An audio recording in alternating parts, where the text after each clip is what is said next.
سامعین محترم، ہماری آج کی نشست بھی گزشتہ سے پیوستہ ہے۔ سن 7 ہجری ہے۔ اللہ کے نبی صلی اللہ علیہ وسلم فتح مبین کے بعد یعنی صلح حدیبیہ کے بعد جب واپس آتے ہیں تو واپس آنے کے بعد اس دین حق کو دنیا کے گوشے گوشے میں پہنچانے کے لیے شاہان عالم کو خط لکھتے ہیں۔ ان میں پہلا خط اللہ کے نبی علیہ الصلوۃ والسلام حبشہ کی طرف روانہ کرتے ہیں اور دوسرا خط آپ علیہ الصلوۃ والسلام قیصر کی طرف روانہ کرتے ہیں۔ اس کے بعد تیسرا خط آپ صلی اللہ علیہ وسلم کسریٰ کی طرف یعنی اس وقت کی بہت بڑی فوج فارس کی طرف روانہ کرتے ہیں۔ اللہ کے نبی علیہ الصلوۃ والسلام کا یہ خط لے کے صحابہ پہنچتے ہیں۔ کسریٰ جو ہے یہ بادشاہ اس خط کو پڑھتا ہے، بے ادبی کے ساتھ اسے پھاڑتا ہے۔ اللہ کے نبی علیہ الصلوۃ والسلام اسے بد دعا دیتے ہیں۔ عبداللہ بن حذافہ رضی اللہ تعالیٰ عنہ کے واپس آ جانے کے بعد یہی کسریٰ جو ہے فارس کا بادشاہ خسرو پرویز جس کا نام ہے، یہ آپ صلی اللہ علیہ وسلم کے گرفتاری کے آرڈر جاری کرتا ہے۔ یہ یمن کے اپنے گورنر کی طرف ایک خط لکھتا ہے اور اس خط میں یہ بات واضح کرتا ہے کہ عرب کے اندر ایک بندے نے اپنا نام میرے نام سے پہلے لکھنے کی جرت کی ہے، اپنے آپ کو وہ نبی کہتا ہے، لہٰذا اس کو میرے پاس پیش کیا جائے۔ بازان یہاں سے 2 آدمیوں کو روانہ کرتا ہے، لہٰذا ایک خط بھی روانہ کیا جاتا ہے۔ اس خط کے اندر کچھ دھمکیاں بھی ہیں کہ ہم یہ کر دیں گے، ہم وہ کر دیں گے، اگر آپ نے بات نہ مانی تو ہمارے پاس فوجیں ہیں، وہ فوجیں آپ پر چڑھائی کر دیں گی اور آپ کا نام و نشان مٹا دیا جائے گا، لہٰذا آپ نے جو جرت کی ہے یہ چھوٹی، جو اس طرح کی کچھ دھمکیاں بھی۔ اب اللہ کے نبی علیہ الصلوۃ والسلام اپنے صحابہ کے درمیان بیٹھے ہیں، جیسے ہی یہ 2 لوگ داخل ہوتے ہیں اور یہ اجازت مانگتے ہیں تو آپ علیہ الصلوۃ والسلام ان کے ساتھ ملاقات کی اجازت دیتے ہیں اور اپنے سامنے بٹھا لیتے ہیں۔ صحابہ کہتے ہیں کہ ان لمبے تڑنگے نوجوان جو بھاری بھرکم جسم کے مالک بھی تھے اور انتہائی طاقتور بھی معلوم ہوتے تھے، اللہ کے نبی علیہ الصلوۃ والسلام کے سامنے جیسے ہی بیٹھے ان کے کندھوں کا گوشت کانپ رہا تھا۔ یہ اللہ کے نبی علیہ الصلوۃ والسلام کی شخصیت کی ہیبت تھی۔ انہوں نے وہ خط دیا اور ساتھ کچھ باتیں بھی کیں، لہٰذا اس دھمکیوں کا اللہ کے نبی علیہ الصلوۃ والسلام نے کوئی خاطر میں نہ لائے اور نہ ہی کوئی جواب دیا۔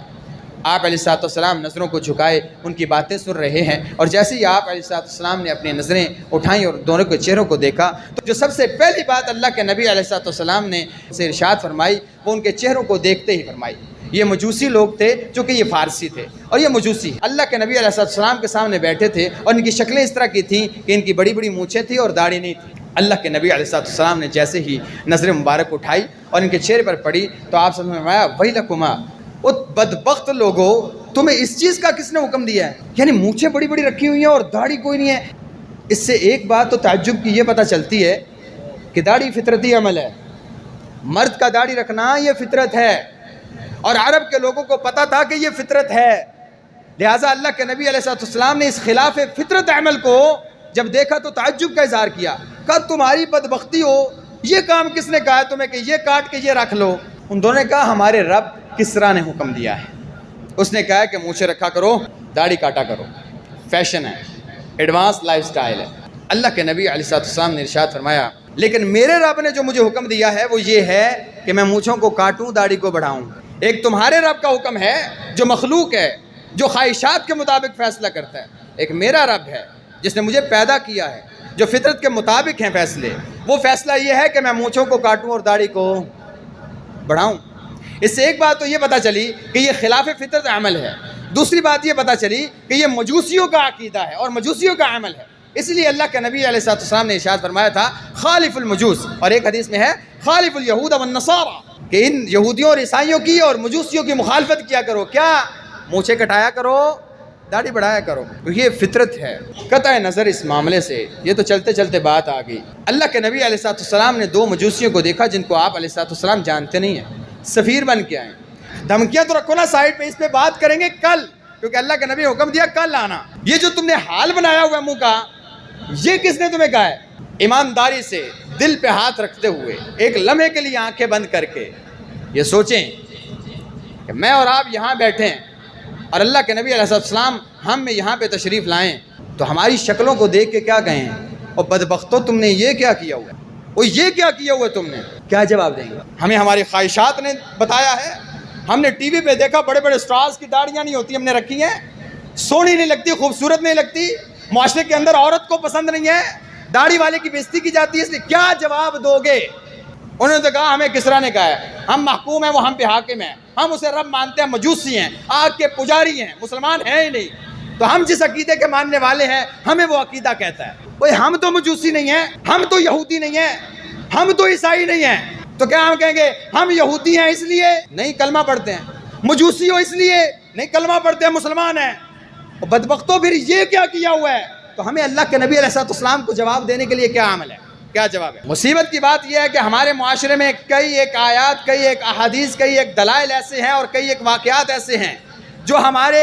ضمیر کے گریبان کو پکڑ کے اتنا جھنجھوڑتے ہیں کہ وہ جاگتا ہے، لیکن وہ سارا اس کا جگراتا اور سارے کے ساری اس کی ایکٹیویٹی یہاں پہ جھاڑ کے اٹھ جاتے ہیں اور باہر نکلتے ہوئے پھر تھپکی دے کے اسے سلا دیتے ہیں۔ یہ دلائل آپ کے کانوں پر اتنی زور سے کھٹکھٹاتے ہیں کہ یہ آواز دل تک پہنچتی ہے، لیکن مصیبت کی بات یہ ہے کہ ہم دنیا کی رنگینیوں میں اتنے اٹے ہیں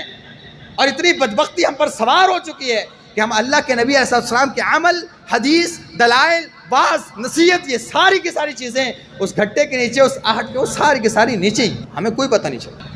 اللہ کے نبی علیہ السلام کی بات آ جانے کے بعد جرت ہے، جرت ہے بھئی، جرت کی بات ہے اللہ کی قسم کہ ایک انسان کو حدیث سنائی جائے، پھر اس حدیث کو سننے کے بعد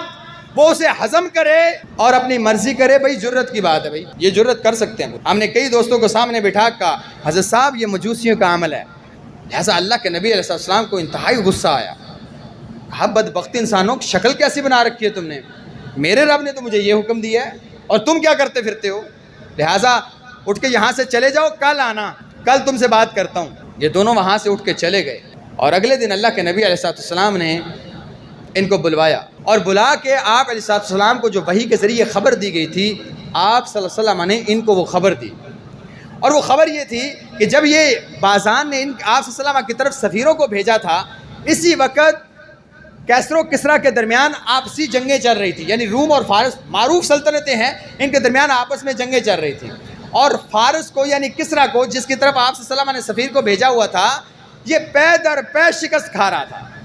اور شکست کی وجہ سے چونکہ خسرو پرویز جس نے خط پھاڑا تھا، اس کی قیادت کی وجہ سے اپنے اندر کھاتے ہی بغاوتیں شروع ہو گئی تھی کہ اس کو قیادت کرنی نہیں آتی، یہ بادشاہی کے اہل نہیں ہے، فلاں جگہ بھی شکست ہوگی، فلاں جگہ بھی شکست ہوگی، لہٰذا اس کو ہٹا دیا جائے، اور یہ سازش اور بغاوت کرنے والا اس کا اپنا بیٹا تھا۔ اسی منگل کی رات 7 ہجری کو اللہ کے نبی علیہ السلام کو وحی آئی کہ اس کا اپنا بیٹا شیرویہ اس نے کسریٰ کو قتل کر دیا ہے۔ اللہ کے نبی علیہ السلام نے اگلے دن منگل کو بلوایا اور کہا بھئی بات سنو، وہ جو تمہارا بادشاہ ہے نا کسریٰ، میرے رب نے اسے قتل کر دیا ہے اور اس کے اوپر اس کے اپنے بیٹے کو مسلط کر دیا ہے۔ ان کا منہ کھل رہا ہے۔ کہا حضرت صاحب اس سے چھوٹی چھوٹی باتیں ہیں جو ہم برداشت نہیں کرتے، نہ ہمارا بادشاہ برداشت کرتا ہے، یہ جو آپ نے بات کی ہے یہ تو بہت بڑی ہے۔ کہا یہ حقیقت ہے، جا کے بازان کو بتا دو۔ کہا ہم تو اتنی جرت نہیں کرتے کہ اس کو جا کے یہ بات کہیں اور زبان پر بات لائیں کہ کسریٰ کو قتل کر دیا گیا ہے، لکھ دیں۔ اللہ کے نبی علیہ السلام نے کاتب کو بلایا اور کہا لکھو کہ اس کو قتل کر دیا گیا ہے، اور یہ خط پہنچنے تک تمہیں اس بات کی خبر بھی مل جائے گی۔ ہاں اس سے بھی زیادہ بڑی بات تمہیں بتاؤں کہ صرف اسے قتل نہیں کیا گیا، میری بات یاد رکھنا، جہاں تک گھوڑے دوڑ سکتے ہیں اور جہاں تک کوئی انسان جا سکتا ہے، میرا اللہ اس دین کی سلطنت کو وہاں تک لے کے جائے گا۔ یہ بات میری لکھی ہوئی اپنے پاس رکھ لو اور یاد رکھ۔ ہاں بازان اگر تو اسلام قبول کر لیتا ہے تو بات یہ ہے کہ جن عہدوں پر تم ہو اسی عہدے پر برقرار رکھا، لیکن اگر نہیں کرتے تو میری یہ سلطنت تو وہاں پہنچے گی۔ بازان کے پاس یہ دونوں بندے یہ لے کے بازان کے پاس پہنچتے ہیں اور کہتے ہیں کہ جی یہ خط آیا ہے اور آپ نے اس نے پڑھا کہ اس کو قتل کر دیا گیا ہے، لیکن آپ علیہ السلام کا یہ نامہ مبارک اس نے سنبھال کے رکھا۔ اس نے کہا اگر یہ بات درست ہوئی تو یقین مانو کہ یہ بندہ نبی ہے۔ اچھا جب یہ بات کر رہا تھا نا تو اس بات کو مزید تقویت دینے کے لیے ساتھ ان سفیروں میں سے ایک بولا، کہتا جی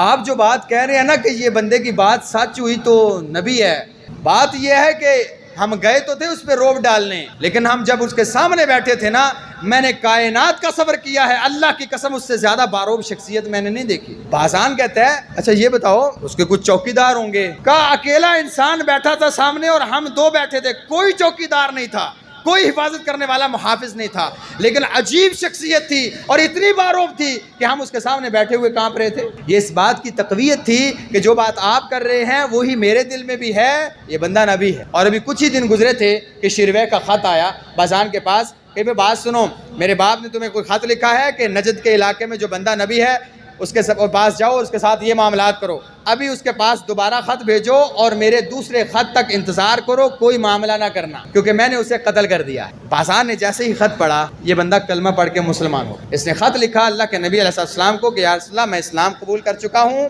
اور میں آپ کے نبی ہونے کا اقرار کرتا ہوں اور اعلان کرتا ہوں کہ آپ اللہ کے سچے نبی ہیں۔ لہٰذا اللہ کے نبی علیہ السلام نے اسے بازان کو یمن کے اوپر اور جتنے فارسی اس کے نیچے مسلمان ہوئے، جو جس عہدے پر تھا، اللہ کے نبی علیہ السلام نے انہیں تمام عہدوں پر ان کو برقرار رکھا۔ یہ وہ خط تھا جو اللہ کے نبی علیہ السلام نے عبداللہ بن حذافہ کے ہاتھ کسریٰ کی طرف بھیجا تھا۔